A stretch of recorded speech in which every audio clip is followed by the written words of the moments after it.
বেশি উঠাইছে না ও আমরা থাসায় মাছ মারছুন মানে পয়লা বড়ি ফালাইও মাছ মারি দিছি। বইলা নাই না মানে বড়ি দেড় হলে মাস তো ফালাই নেবা লাগে। পয়লা প্রথম বড়ি প্রথম টেপেও মাছ মারি দিছি। ও দোকা অপারেশন করে খরাই গুড হোক পাই না কই রে সার্জারি ওর এই গুড সার্জারি হয় ও জি ভাইজান প্লাস্টার সার্জারি ওর এই শেষ অগুসাড়ো ডলার হিসাব কইতে অগুসাড়ি তো 52 96 92 আচ্ছা দাঁড়ান এটা আমি 60-65 হ্যাঁ সাইজ ঠিক আছে আঙ্কেল 1.5 কেজি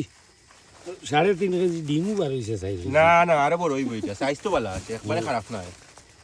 আরিনো তো দেখা যান বেগো করে দিতানি তেকিটা খলে দূরি করতে না না না ইতা খলে দূরি না করলে নইতো না আই খাম মাছুন রাগ করে লিব করিল এই কি দাম? চুম্বা ও শেষ এটা রাস্তাও নাই ওকে আশা করলে দূরি করছেন না ডাইরেক্ট বেগো রাখিছো ওই 5 কেজি বলছেন 5 কেজির উপরে মাছ 5 কেজি